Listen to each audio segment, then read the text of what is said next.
Assalamualaikum warahmatullahi wabarakatuh. Puji syukur kita panjatkan kehadirat Allah Subhanahu wa Ta'ala atas nikmat kesehatan dan karunia. Tahun ini kita kembali mengikuti Pekan Imunisasi Dunia yang untuk pelaksanaan program pelayanan kesehatan primer yang salah satunya menjadi fokus advokasi. Berkaca dari pengalaman pandemi COVID-19, terjadi penurunan cakupan imunisasi di tingkat global tanpa terkecuali di Kota Tangerang Selatan pun dari 97,6% pada tahun 2019 menjadi 94,1% di tahun 2021. Dan jumlah anak yang tidak mendapat imunisasi di Kota Tangerang Selatan sejak tahun 2019 sampai 2021 sebesar 5.390. Pada tahun 2022 terjadi peningkatan cakupan imunisasi dasar lengkap sebesar 99,1%, namun tidak merata di setiap wilayah. Tentunya cakupan imunisasi ini harus dipertahankan tetap tinggi dan merata di seluruh wilayah agar tidak timbul kantong-kantong yang memiliki potensi besar untuk terjadinya KLB, khususnya KLB di penyakit-penyakit yang dapat dicegah dengan imunisasi. Oleh karena itu, kita semua tentunya harus mengejar ketertinggalan atau lebih catch up pada tahun 2023. Pelaksanaan peringatan Pekan Imunisasi Dunia tahun 2023 merupakan momentum utama dan strategis bagi seluruh masyarakat dan swasta agar secara kolektif dapat meningkatkan kembali kesadaran dan partisipasi aktif untuk meningkatkan cakupan imunisasi demi perlindungan seluruh kelompok usia guna mencapai eradikasi dan eliminasi PPP. Dengan mengusung tema nasional, ayo lindungi diri, keluarga, dan masyarakat dengan imunisasi lengkap, diharapkan bisa menjadi pengingat dan penyemangat bagi seluruh masyarakat di Kota Tangerang Selatan untuk mampu mengejar ketertinggalan imunisasi bagi dirinya, keluarga, dan tentu juga untuk perlindungan bagi masyarakat di sekitar. Pada kesempatan ini, Dinas Kesehatan Kota Tangerang Selatan akan menjawab pertanyaan seputar imunisasi yang telah kami terima dari masyarakat melalui Puskesmas. Semoga dengan kegiatan ini dapat membantu para orang tua untuk mendapatkan pengetahuan tentang manfaat imunisasi, kemudian jika tidak diimunisasi, serta menjawab informasi seputar tentang vaksin. Saya menyampaikan terima kasih dan penghargaan yang setinggi-tingginya kepada segenap jajaran kesehatan, lintas sektor, serta seluruh lapisan masyarakat yang telah mendukung program imunisasi di Kota Tangerang Selatan. Semoga Allah Subhanahu wa Ta'ala memberikan kemudahan dan kelancaran untuk kita semua dalam upaya mewujudkan bangsa Indonesia yang sehat dan sejahtera. Terima kasih. Assalamualaikum.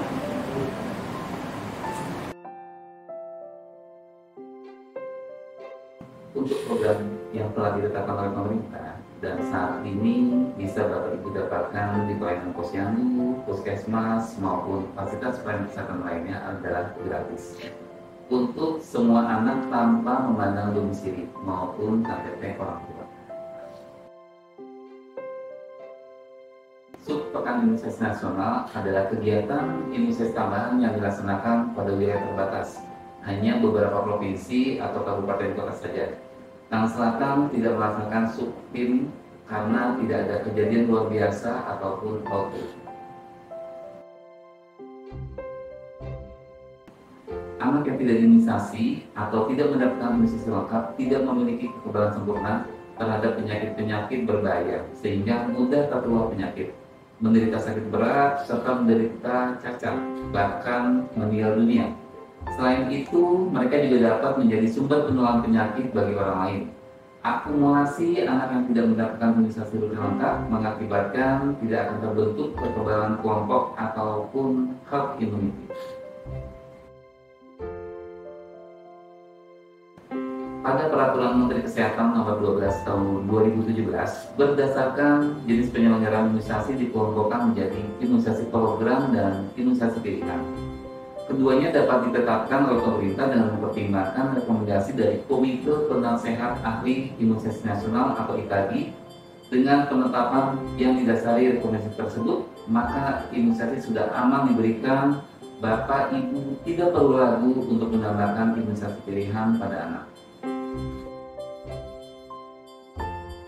Imunisasi program pemerintah di Sulawesi Selatan terdiri dari imunisasi rutin bayi untuk usia 0 sampai 11 bulan, imunisasi untuk bayi 2 tahun diberikan pada usia 12 sampai dengan 24 bulan, dan pada bulan imunisasi anak sekolah diberikan pada SD, MI atau sederajat kelas 1, 2, dan 5.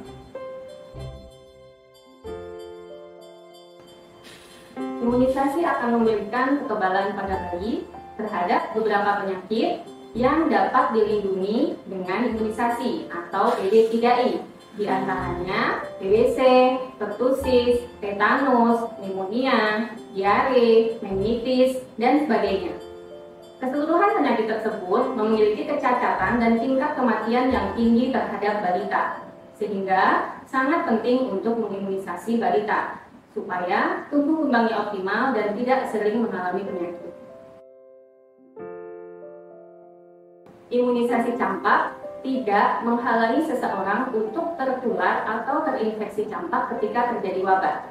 Namun, anak yang sudah diimunisasi campak akan memiliki kekebalan yang cukup untuk mengatasi infeksi tersebut, sehingga gejalanya mungkin sangat ringan atau bahkan tidak bergejala, dan terhindar dari komplikasi campak yang sangat berat seperti radang otak hingga kematian.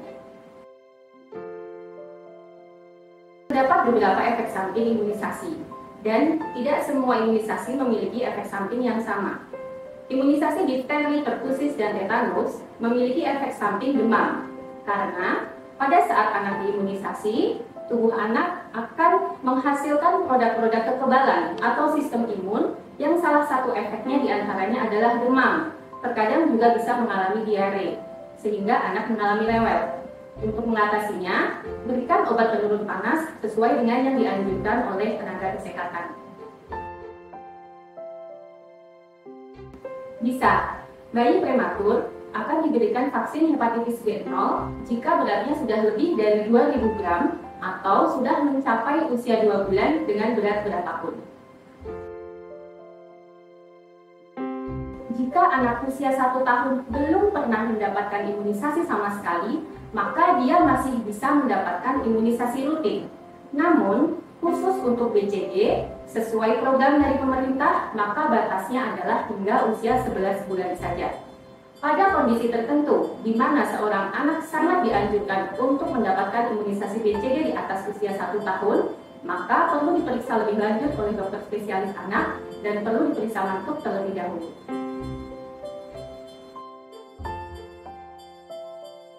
Tentu saja berbahaya, karena anak yang tidak lengkap imunisasinya, maka dia tidak memiliki kekebalan yang bagus terhadap berbagai penyakit yang dapat dihindari dengan pemberian imunisasi. Sehingga sangat penting untuk melengkapi imunisasi anak sesuai dengan rekomendasi. Kejang demam merupakan kondisi khusus yang harus menjadi perhatian pada saat imunisasi, terutama imunisasi yang memiliki efek demam. Namun, bukan kontraindikasi untuk dilakukan imunisasi. Untuk mencegah terjadinya kejang demam setelah imunisasi, maka dapat diberikan obat penurun panas setelah imunisasi. Jika memungkinkan, Bapak Ibu bisa memilih produk vaksin dengan pertusis yang dimurnikan sehingga menurunkan efek samping demam pada saat sesudah pemberian vaksin. Imunisasi ganda atau imunisasi lebih dari 2 suntikan sudah banyak dilakukan di berbagai negara. Hal tersebut terbukti tidak meningkatkan terjadinya efek samping, sehingga saat ini imunisasi ganda sudah masuk sebagai bagian dari imunisasi rutin, serta tentunya imunisasi kejar bagi bayi-bayi yang terlambat jadwal imunisasinya. Kurang gizi terdapat 2 macam, yaitu gizi buruk dan gizi kurang. Untuk anak dengan gizi buruk, maka perlu dilakukan terapi nutrisi terlebih dahulu sampai status gizinya menjadi gizi kurang atau gizi baik. Setelah anak tersebut mencapai gizi kurang atau gizi baik, baru kita dapat melakukan imunisasi sesuai dengan jadwal. Tetapi pada kondisi gizi buruk, maka ditunda dulu sampai perbaikan status gizi.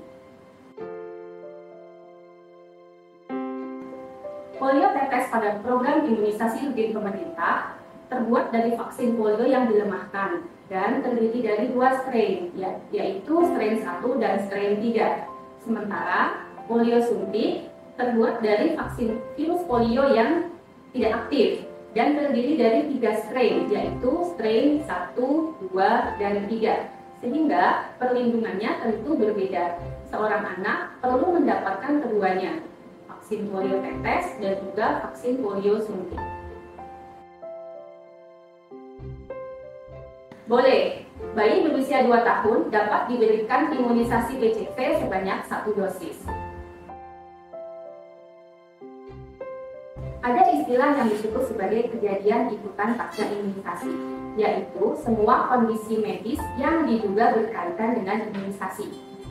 Anak setelah diimunisasi atau divaksinasi, maka tubuhnya akan membentuk sistem kekebalan atau sistem imun yang memberikan efek terhadap tubuh.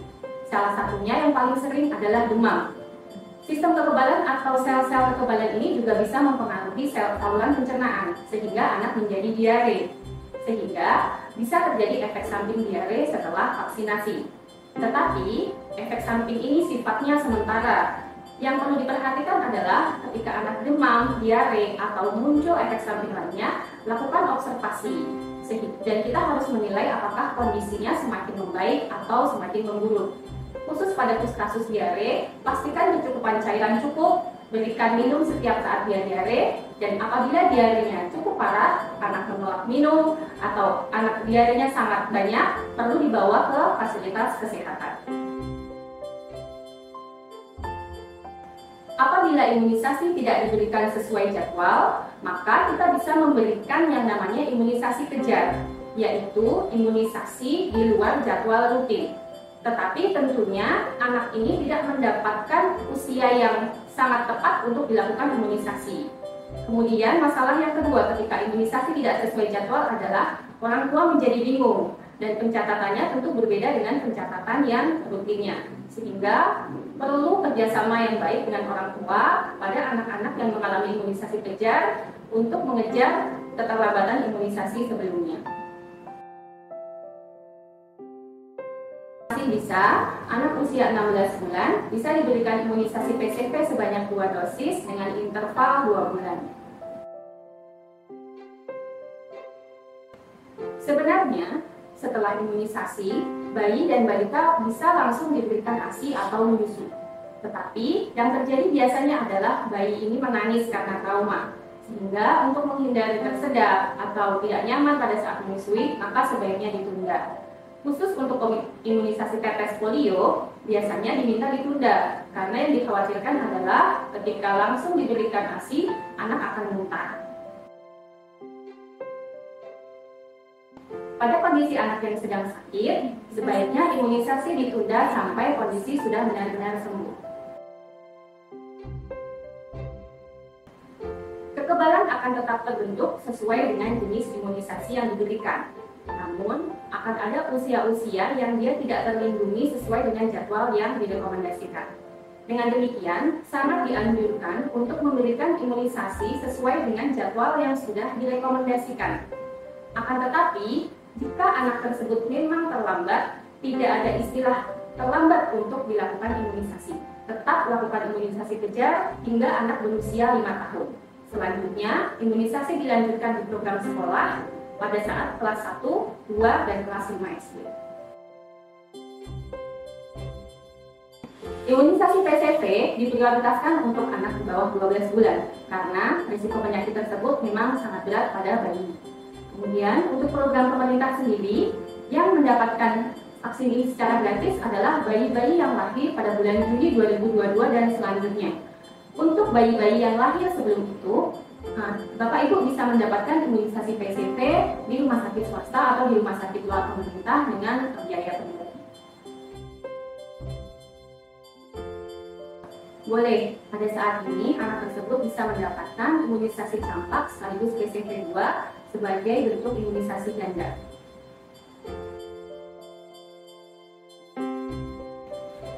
Boleh, interval minimal untuk vaksin sebelumnya ke vaksin selanjutnya adalah 28 hari. Pada kasus ini, maka dosis berikutnya bisa diberikan pada saat ini, yaitu yang vaksin sebelumnya pada tanggal 5 April, maka jika saat ini tanggal 3 Mei, vaksin sudah bisa diberikan. Imunisasi campak jarang menimbulkan efek demam jika dibandingkan dengan imunisasi difteri, pertusis, tetanus. Tetapi sangat mungkin jika pada kondisi tertentu anak mengalami demam, walaupun sangat jarang pada imunisasi campak. Anak saya usianya sekarang 1,5 tahun. Imunisasinya belum lengkap, Dok. Sekarang sedang mendapat pengobatan TB dan minum obat rutin. Apa boleh imunisasinya dilengkapi yang belum? Dan apa ada pengaruhnya vaksin dengan pengobatan TB yang sedang dijalani? Boleh, pengobatan TB bukan merupakan kontraindikasi untuk vaksinasi. Tapi sebaiknya ditunggu setelah masuk fase lanjutan atau pengobatan bulan ketiga dan kondisi anak harus baik, tidak dalam kondisi sakit. Maka silakan dilanjutkan imunisasinya. Jika 1,5 tahun dan belum pernah imunisasi sama sekali, maka perlu dijadwalkan imunisasi kejar khusus untuk dia. Tetapi jika imunisasi dasar sebelumnya sudah dilakukan, maka cukup mendapatkan booster, yaitu booster MR dan juga pentabio pada saat dia berusia 18 sampai 24 bulan.